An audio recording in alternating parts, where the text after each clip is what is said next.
अब देखते हैं numerical on analysis of prestress concrete beam. A rectangular beam of cross section 400 by 1000 mm, ये cross section दिया गया है रेक्टेंगुलर बीम का। Is prestress using 900 square mm, ये cross sectional area of steel है। Okay, prestress by the steel of high tensile steel wire, ये है ना हाई टेंसाइल स्टील वायर, उसका एरिया। एट एन इसेंट्रिसिटी, इसेंट्रिसिटी कितनी दी गई है 350 mm। If FCK is 40 MPa, concrete की अल्टीमेट या कैरेक्टरिस्टिक्स स्ट्रेंथ ये है 40 MPa। या PU मीन स्ट्रेस और ultimate stress in prestress the steel wire, it is 600, जो वायर यूज किए गए हो 600 MPa, ये स्टील की कैरेक्टरिस्टिक स्ट्रेंथ है। Find flexural strength of pre tension beam. ये प्री टेंशन और पोस्ट टेंशन ये इंपॉर्टेंट इसलिए है कि जो टेबल यूज करने जा रहे हैं अपन, उस टेबल में दो अलग अलग कॉलम है। एक प्री टेंशन के लिए अलग वैल्यू है, पोस्ट टेंशन के लिए अलग है, तो ये रहना आवश्यक है। अब यहाँ क्या पूछा गया है, फ्लेक्सरल स्ट्रेंथ, यानी फ्लेक्सर जो वर्ड यूज करते हैं बेंडिंग के लिए, बेंडिंग स्ट्रेंथ कितनी है, यानी कितना मोमेंट वो रजिस्ट कर सकता है, कितना बेंडिंग मोमेंट वो रजिस्ट कर सकता है, यानी MR मोमेंट ऑफ रेजिस्टेंस, ये निकालना है। ये है flexural strength. Okay, so then we start the problem with solution. अब ये सॉल्यूशन में जो डायमेंशंस दिए गए हैं वो मैं यहाँ पे नोट कर देता हूँ। ये है 400 mm, बराबर है, and total depth it is given 1000 mm total, with an eccentricity दी गई है यहाँ पर 350। इसेंट्रिसिटी कहाँ से गिनते हैं, सेंटर से। तो ये बीम के जो सेंटर है, यहाँ से ये डिस्टेंस जो दिया गया है ये है eccentricity E, and it is equal to 350 mm। Okay, now total 1000 है, तो ये न्यूट्रल एक्सिस सेंटर में है, तो यहाँ से ये सेंटर से, न्यूट्रल एक्सिस भी नहीं बोलेंगे अपन, सेंटर से ये है 500 mm। फ्रॉम फिगर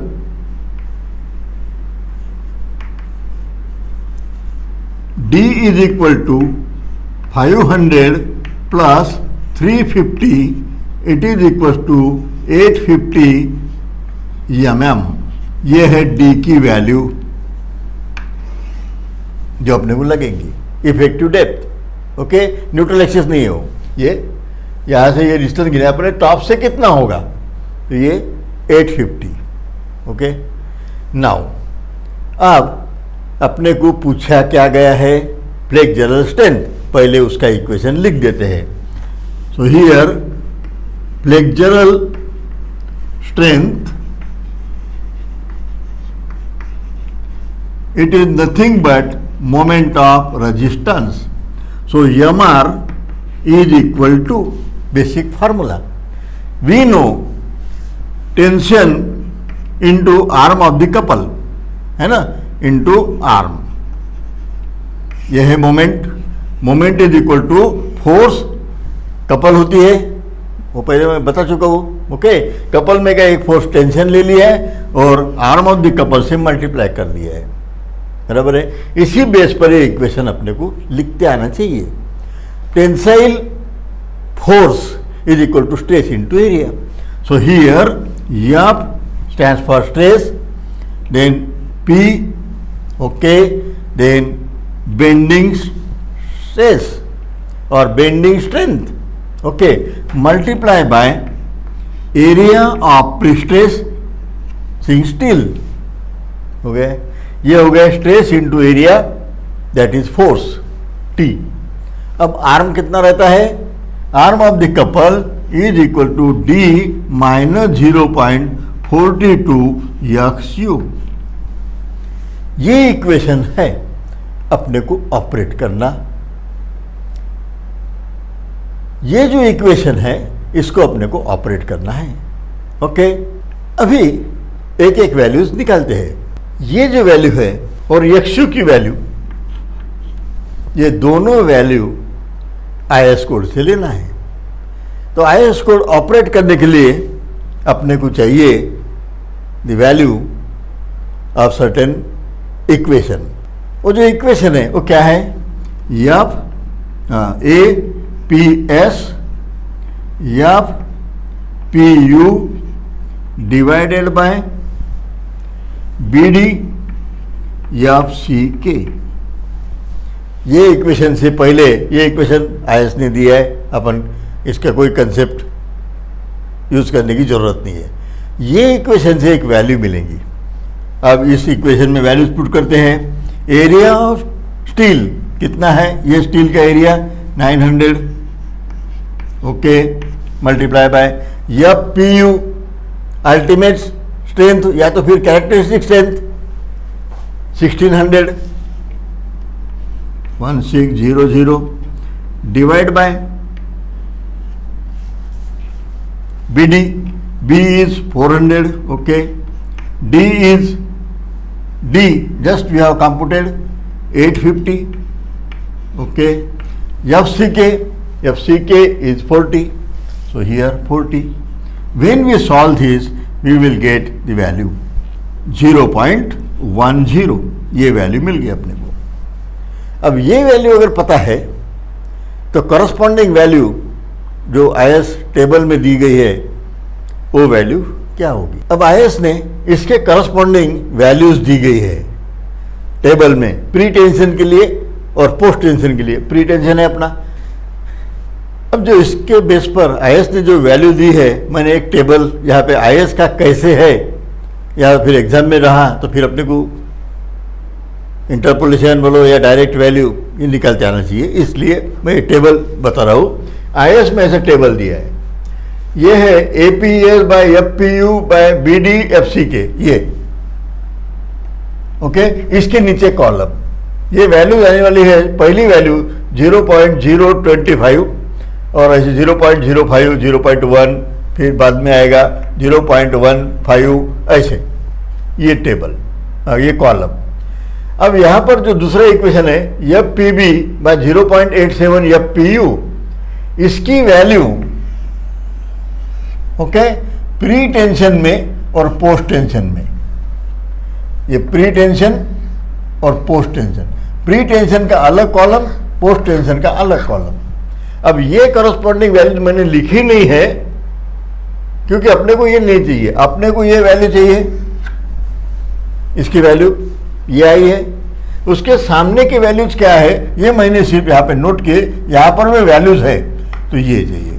अब प्री टेंशन है तो यही चाहिए, पोस्ट टेंशन रहता तो ये भी, ओके।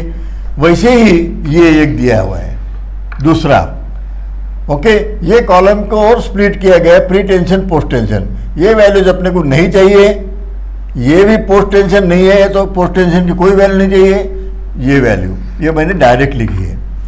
अगर कोई वैल्यू मेरी वहाँ पे 0.12 आई रहती, ये वैल्यू अगर 0.12 रहती या फिर 0.08 रहती है, ओके, तो ये 0.05 एक है और ये है, तो ये दो वैल्यू के बीच में अपनी वैल्यू आ रही है, तो मुझे ये दो वैल्यू का इंटरपोलेशन करना होगा और फिर ये वैल्यू निकलेंगी, ओके। लेकिन यहाँ पर अपनी वैल्यू एक बाय चांस 0.10 आ गई एग्जैक्टली, तो ये इंटरपोलेशन का काम नहीं है, डायरेक्ट वैल्यूज अपन ले सकते हैं, okay. So here from IS 1343 2012, okay, उसके बेस पर वैल्यूज अपने पास में F P B divided by 0.87 F P U is equal to 1। अपने को अभी निकालना है एफ पी बी, बराबर है। अब ये वैल्यू तो पता है अपने पास में 0.87 एफ पी यू की वैल्यू जो है ये है 1600 इक्वल टू 1, ये दी गई है। Okay, when we solve we will get F P B is equal to 1392 MPa। Okay, ये अब एफ पी बी ये हो गया प्रॉब्लम सॉल्व। ये तो 900 दी गई है डायरेक्ट वैल्यू, डी की वैल्यू 850 ये भी पता है। ये यक्सयू के लिए ये यक्सयू बाय डी, इसकी करस्पॉन्डिंग वैल्यू जो है ये है 0.217। ओके, अब यहाँ पर मुझे यक्सयू निकालना है, डी की वैल्यू है अपने पास में 850 is equal to 0.217। When we solve we will get the value of XU is equal to 184.45 mm। हो गए, 850 इससे मल्टीप्लाई कर दो, ये वैल्यू मिल जाएंगी। ये वैल्यू से इसको 1 को मल्टीप्लाई करो, बराबर है, तो एफ पी बी मिल जाएगा। ये दोनों वैल्यू आगे अब अपन डायरेक्टली इक्वेशन में वैल्यूज पुट कर सकते हैं simply. So here therefore M R is equal to, values put करते हैं, एफ पी बी अभी निकाल लिया अपन ने 1392 मल्टीप्लाई बाय एरिया इज 900, ये दी गई है 900 स्क्वायर mm 900। यहाँ पर पुट कर रहे हैं अपन डी की वैल्यू 850 माइनस 0.42 मल्टीप्लाई बाय ये 184.45 bracket complete. When we solve this we will get the value of moment of resistance, it is equals to 967.82 kilo newton metre. अब ये वैल्यू जो है ये आ रही है अपनी न्यूटन में, multiply by 10⁶ Newton mm। I can write 967.82 kilo Newton and meter mr, and that is our flexural strength। Okay, ये वैल्यू हो गए, कितना सिंपल है ये। लेकिन टेबल अवेलेबल रहेगा तो ही न्यूमेरिकल छुड़ा सकेंगे, IS कोड की वैल्यू के बगैर नहीं चलेगा, वो दिया रहेगा तभी पूछेंगे, है ना। तो अपनी रेगुलर प्रैक्टिस है, जो पूछा गया है वो इक्वेशन पहले लिख दो, फिर उस इक्वेशन को क्या क्या वैल्यू चाहिए और कैसे निकालना, वो फिर प्रॉब्लम मैकेनाइज हो जाएगा और चैनलाइज होके फिर अपन बराबर फाइनल एम तक पहुंच जाएंगे। अब ये जो न्यूमेरिकल है ये है एनालिसिस। एनालिसिस में क्या होता है, मोमेंट ऑफ रेजिस्टेंस निकालना, फिर ट्रेसेस कितने डेवलप हो रहे हैं, अगर मोमेंट ऑफ रेजिस्टेंस दिया है ना, तो ट्रेसेस कितने होंगे, तो ये वैल्यू निकाल सकते हैं अपन। ओके, तो ये हो गया पार्ट एनालिसिस का। डिजाइन यानी डायमेंशन फिक्स करना, या तो फिर डायमेंशन अगर दिए है तो स्टील कितना लगेगा और वो कितने डिस्टेंस पे लगेगा, इसेंट्रिसिटी कितनी रहेगा, ये जो होता है ये होता है डिजाइन। तो अपन जो देख रहे हैं फिलहाल ये एनालिसिस पार्ट। ओके,